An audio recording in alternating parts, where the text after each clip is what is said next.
2020 ಪುರಾಣ ಕಾರ್ಯಕ್ರಮ ನಡೆಯೋ ಟೈಮಿಗೆ ನಡೆದಂತ ವೆಹಿಕಲ್ಗಳೆಲ್ಲ ಎದುರುಗಡೆ ಬಂದರು.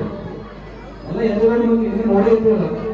ಇದು ಎಲ್ಲ ವಿಶ್ವಪಂಥಿ ಕಾರ್ಯಕ್ರಮ ಆಗೋಣ ಉದ್ದೇಶ ಇಟ್ಕೊಂಡು ಶಾಸಕರಿಗೆ ಮನವಿ ಮಾಡ್ಕೊಂಡಾಗ ಈ ಪೂರ ಮನುಷ್ಯರುಗಳಿಗೆ ಹಿಂದಿನ ರೋಡ್ ದನಗೊಳಿಸಲಿಕ್ಕೆ ಓಡಾಡುವಂಥ ಪರಿಸ್ಥಿತಿ ಉಳಿದಿದ್ದು. ಒಂದೇ ಸರಿ ಮನವಿಗೆ ಬಂದು ಸ್ಪಂದಿಸಿ ಮಾಡಿ 2 ಕೋಟಿ ಇಟ್ಟರು. ಅದೇ ಥರ ಮತ್ತು ನಮ್ಮ ಬೀರಲಿಂಗೇಶ್ವರ ದೇವಸ್ಥಾನ ಸುತ್ತಮುತ್ತ 20 ಲಕ್ಷ ರೂಪಾಯಿ ಹೋದ ಸರಿ ಕಾರ್ಯಕ್ರಮ ಮನವಿ ಮಾಡ್ಕೊಂಡಿದ್ದೆವು. ಅದನ್ನು ಒಂದೇ ವರ್ಷನೇ ಹೋದ ಸರಿ ನಾವು ಬೇಡ್ಕೊಂಡಿದ್ದೇವೆ. ಇದೇ ಒಂದು ವರ್ಷ ಆಗದ ಅದನ್ನು ಪರಿಪೂರ್ಣ ಮಾಡೋದು. ಮತ್ತು ಶಿಶಿ ರೋಡ್ ಆಯಿತು.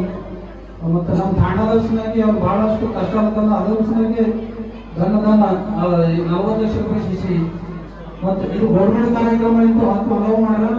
ಗೌರ್ಮೆಂಟ್ ಕಾರ್ಯಕ್ರಮ ಅಂತೂ ಎಲ್ಲರೂ ಮಾಡ್ತಾರೆ. ಆದರೆ ವಿಶೇಷವಾಗಿ ಗೌರ್ಮೆಂಟ್ ಫಂಡ್ ತಲುಪಿಸೋದು ಜನರಿಗಂತೂ ತಲುಪಿಸೋದು ಮಾಡೇ ಮಾಡ್ತಾರೆ.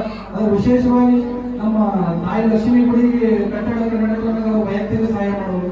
ಅದೇ ಥರ ನಮ್ಮ ಬೀರಲಿಂಗೇಶ್ವರ ಟೆಂಪಲ್ ಗಾರ್ಡನಿಂಗ್ ಅದೇ ಥರ ವೈಯಕ್ತಿಕವಾಗಿ ಮತ್ತು ವೆಂಕಟರಮಣ ಶಿಖರ ಕಾರ್ಯಕ್ರಮ ಅದನ್ನು ನಮ್ಮ ವೈಯಕ್ತಿಕ ಅನುದಾನ ನೀಡಿ ಎಲ್ಲ ವಿಶೇಷ ನಮ್ಮ ಕಾಳಜಿ ವಹಿಸಿ ಪ್ರತಿಯೊಂದು ಕಾರ್ಯಕ್ರಮದ ನಮ್ಮ ಪ್ರೋತ್ಸಾಹಿಸಿ ಇದು ತುಂಬುತ್ತಾ ಶಾಸಕರಿಗೆ ಮತ್ತೊಮ್ಮೆ ಕೋಟಿ ಧನ್ಯವಾದ ಹೇಳುತ್ತಾ ನನ್ನ ಮಾತು ಮುಗಿಸ್ತೇನೆ. ಶಾಸಕರು ಕಳೆದ ವ್ಯಕ್ತಿತ್ವ ಕಟ್ಟಿಸುವ ಬಗ್ಗೆ ಆಶ್ವಾಸನೆ ಕೊಟ್ಟಿದ್ದಾರೆ. ಅದೇ ರೀತಿ ನಮ್ಮ ಸೂರು ಅಪ್ಪಾಜಿಯವರು 1 ಲಕ್ಷ ರೂಪಾಯಿ ನಾನು ಕೂಡ ಕಲ್ಯಾಣ ಮಂಟಪಕ್ಕೆ ದೇಣಿಗೆ ಕೊಡ್ತೀನಿ ಅಂತ ಹೇಳಿದ್ದಾರೆ.